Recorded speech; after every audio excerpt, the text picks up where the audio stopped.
जुल्फे भी यही चाहती है कि तुम मुझसे दूर ना जाओ।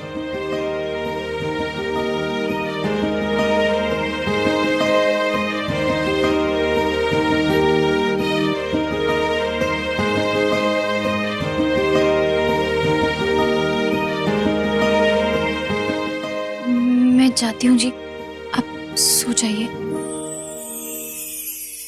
पता है गुलाबो, किसी ने कहा है कि प्यार में नींद नहीं आती और सपने भी नहीं आते। सही कहा है, जब खुली आंखों के सामने की हकीकत इतनी खूबसूरत हो तो कौन कमबख्त सोकर सपने देखना चाहे। आज तुम 2 पल के लिए गायब क्या हो। मुझे ऐसा लगा मानो किसी ने मुझसे मेरी जिंदगी जीने का मकसद छीन लिया। तुम दूर हो जाती हो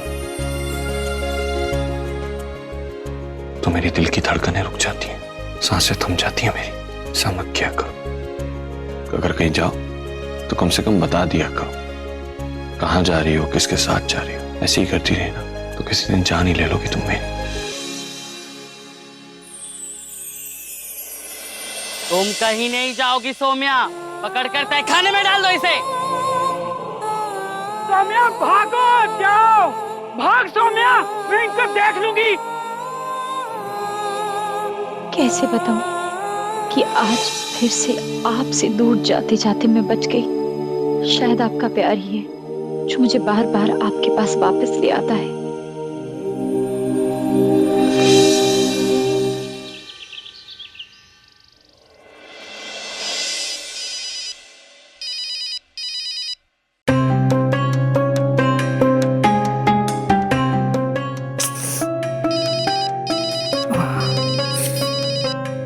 चुप करो है।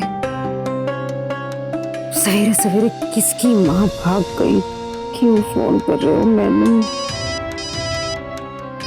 मैंने किसी का क्या बिगाड़ा है? हाँ, गुड मॉर्निंग प्रीतो जी। वैसे इस कॉल के बाद आपके घर में किसी की मॉर्निंग गुड नहीं होने वाली।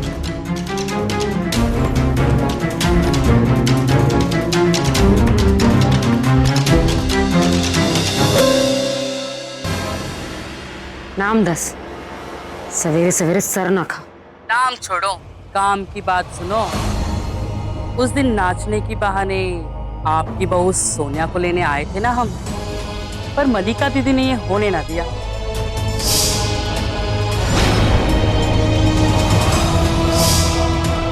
इसलिए मैंने मलिका दीदी को ही अपनी बस्ती से निकाल दिया। मतलब आप पर से मलिका दीदी की छाया उठ चुकी है। अब आपको हर वक्त डर के रहना होगा। तू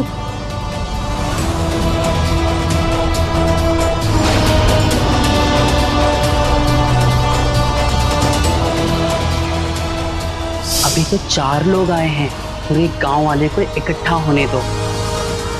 सबके सामने तमाशा करके ले जाऊंगी इसे।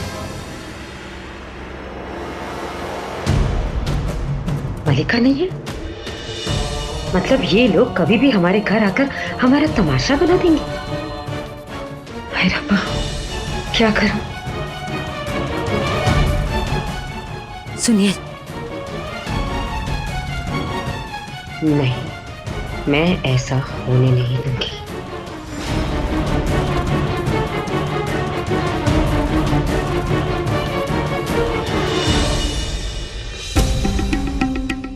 जीजी सौम्या के कमरे की तरफ सवेरे सवेरे क्या सो जाएंगे? चल क्या रहा है? कुछ तो सियापा है। उठ, उठ। हमारी नींद चैन सब हराम करके यहाँ आराम से सो रही है। क्या क्या हुआ मम्मी जी? वीरन देखो कैसे शांति से सो रहे हैं। एनो तो किसी बात की कोई फिक्र ही नहीं है, सारी फिक्र मुझे करनी पड़ती है। वीरन उठिए, क्या उठिए, जल्दी उठिए। ओए शन्ना, सवेरे हो गई, जा मेरे वास्ते अच्छी सी बैठी ले। लो बैठी की पड़ी है तो अरे वोटी को कभी कोई परेशानी हो सकती है, ये भी कभी सोचा है आपने? उसके बारे में तो कभी सोच ही नहीं सकते हो आप। मैं कभी ये तो सोची बस नहीं। बस बैठ मेरी माँ बैठ। और मैनू दस पर क्यों शोर मचा रही है, की प्रॉब्लम है तेनू? वीरन अभी अभी है ना, मैंने जीजी को सौम्या के कमरे की तरफ जाते हुए देखा। बड़ी गुस्से में थी जीजी। आखिर चल क्या रहा है इस घर में? क्या हुआ होगा वीरन? ये रोज रोज की स्यापे और परेशानी बर्दाश्त नहीं करने वाले हम लोग। तुझे इस घर में सिर्फ इसलिए बर्दाश्त कर रहे हैं ताकि हरमन और सुरभि का रिश्ता संभल जाए। ले ले और फोन कर उस मलिका को और सुलझ जाए सब मामले को। ले।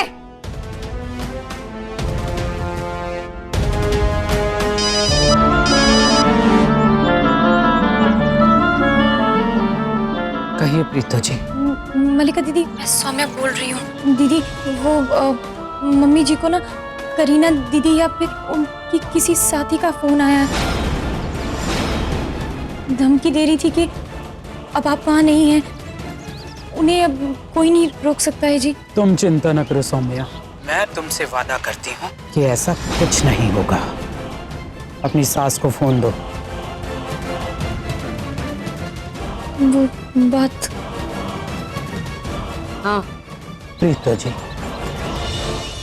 आपके लिए महज मैं एक किन्नर हूँ, क्योंकि सौम्या को मैं अपनी बेटी मानती हूँ। इस लिहाज से आपको मैं अपनी समधन मानती हूँ। इसी रिश्ते से मैं आपकी इज्जत भी करती हूँ और मेरे जीते जी सौम्या पे कोई आंच नहीं आएगी और ना ही आपके परिवार की इज्जत पे।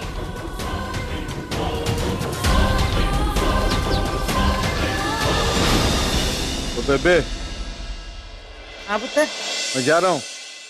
ठीक है पुत्र। चाचा जी, चाचा जी ये लीजिए, मुंह मीठा कीजिए। तो गल की है? अरे लीजिए तो सही, मुंह मीठा कीजिए। ये लो दादी, आप भी मुंह मीठा कीजिए। लीजिए नानी। हाँ बात क्या है? आपको पता है मेरी कल बात हुई थी कनाडा वालों से, वो तो मिलने के लिए रेडी शेडी है। बस अब आप लोग बता दीजिए कब मिलना है, वो लड़की के साथ आ जाएंगे। आपको पता दादी, मैं बड़ी खुश हूँ कि सुरभि को इतना चंगा मुंडा मिल जाएगा और वो तो मेरे रिश्ते में भी आ जाएगी। कलसी पुत्र, तुझसे एक बात कहनी थी। तू ना अभी ये बात किसी से कहना मत। वो क्या है ना, ब्याह शादी का मामला है पुत्र, नजर लग जाती है। मैं समझ रही हूँ नानी, तुझे टेंशन मत लो, मैं ये बात किसी से नहीं कहूंगी। पहले आप मुझे ये तो बताओ सुरभि है किधर है? कल से वो मुझे नजर तक नहीं आई। बताइए ना कहाँ है, कब आएगी? मुझे उससे ढेर सारी बातें करनी है। पुत्र वो शहर गई है ना नौकरी के लिए, अब इतनी जल्दी छुट्टी कैसे मिल सकती है? वो तो फिक्र ना कर, वो आ जाएगी। चलो अच्छा है, लेने दो उसे शहर का फील और फिर फॉरेन जाने में उसे आसानी हो जाएगी, कोई दिक्कत भी नहीं होनी है। चलो चाचा जी ये लीजिए। सत श्री अकाल। सत श्री अकाल।